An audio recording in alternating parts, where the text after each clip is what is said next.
திருமணம் செய்து கொள்வதாக ஆசை வார்த்தை கூறி பல பெண்களுடன் தொடர்பில் இருந்து ஏமாற்றிய வழக்கில் தலைமறைவாக இருந்த மிஸ்டர் வேர்ல்ட் மணிகண்டன் போலீசில் சிக்கியுள்ளார். ஜிம்முக்கு வரும் பெண்களை குறிவைத்து பணம் பறித்து சொகுசு வாழ்க்கை வாழ்ந்த மணிகண்டனின் பின்னணி என்ன? சென்னையை அடுத்த காட்டுப்பாக்கத்தில் சொந்தமாக ஜிம் வைத்து நடத்தி வந்தவர் மணிகண்டன். இவர் பாடி பில்டிங்கில் உலக ஆணழகன் பட்டம் பெற்றவர். கடந்த சில ஆண்டுகளுக்கு முன்பு இன்ஸ்டா மூலம் அறிமுகமாகி இவரது ஜிம்மிற்கு வந்த சந்தியா என்பவருடன் நெருங்கி பழகியிருக்கிறார். திருமணம் செய்து கொள்வதாக ஆசை வார்த்தை கூறி சந்தியாவிடம் நெருங்கி பழகியவர் பின்னர் திருமணம் செய்து கொள்ள மறுத்துள்ளார். பின்னர் அவர்களுக்குள் ஏற்பட்ட தகராறில் மணிகண்டன் சரமாரியாக தாக்கியதில் சந்தியா பலத்த காயமடைந்தார். இதுகுறித்து பூந்தமல்லி அனைத்து மகளிர் காவல் நிலையத்தில் அளித்த புகாரின் பேரில் போலீசார் மணிகண்டனை கைது செய்து சிறையில் அடைத்தனர். சிறையில் இருந்து வெளியே வந்தவர் சமூக வலைத்தளங்களில் ஏழைகளுக்கு உதவி செய்வது போல் வீடியோக்களை வெளியிட்டு பாவனை காட்டி வந்தார்.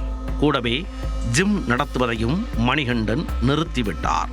அதன் பின்னர் கவிதா என்ற பெண்ணுடன் அறிமுகம் ஏற்பட்டு நெருங்கி பழகி வந்தார். கவிதாவுடன் பேசிக்கொண்டே மேலும் பல பெண்களுடன் தொடர்பு வைத்துக் கொண்டு அவர்களுக்கு திருமண ஆசை காட்டி பணம் பறித்து ஏமாற்றி வந்துள்ளார். பின்னர் கவிதாவை கிளற்றிவிட்டவர் வைஷ்ணவி என்பவரை மணமுடித்து வசித்து வந்த நிலையில் தனியார் நிகழ்ச்சி ஒன்றில் வேறொரு பெண்ணை தனது மனைவி என கூறி வைஷ்ணவிக்கு ஷாக் கொடுத்தார். ஏற்கனவே இருவரை ஏமாற்றியவர் மூன்றாவதாக ஒரு பெண்ணுக்கு கொக்கி போட்டது சந்தியா, வைஷ்ணவி ஆகிய இருவருக்கும் பேரதிர்ச்சியை கொடுத்தது. அது குறித்து மணிகண்டனிடம் கேட்டபோது இருவரையும் அவர் சரமாரியாக தாக்கி கொலை மிரட்டல் விடுத்ததாக தெரிகிறது.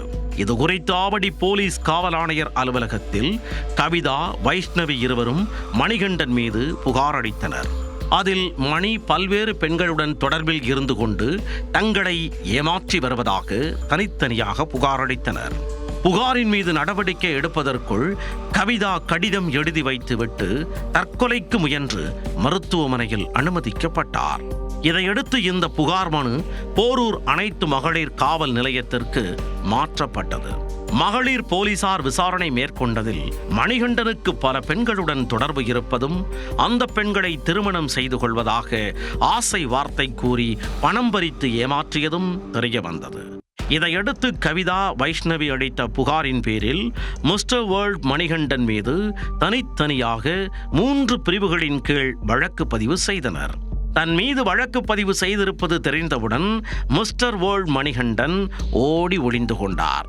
தனிப்படை அமைத்து தேடி வந்த நிலையில் தலைமறைவாக சுற்றித் திரிந்த மணிகண்டன் வசமாக சிக்கினார். காவல் நிலையத்தில் வைத்து விசாரணை மேற்கொண்ட பின்னர் மிஸ்டர் வேர்ல்ட் மணிகண்டனை நீதிமன்றத்தில் ஆஜர்படுத்தி சிறையில் அடைத்தனர்.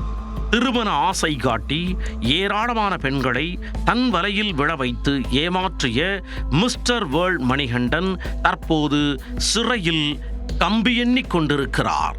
இதனால் அவரால் பாதிக்கப்பட்ட பெண்கள் பலரும் நிம்மதியடைந்துள்ளனர்.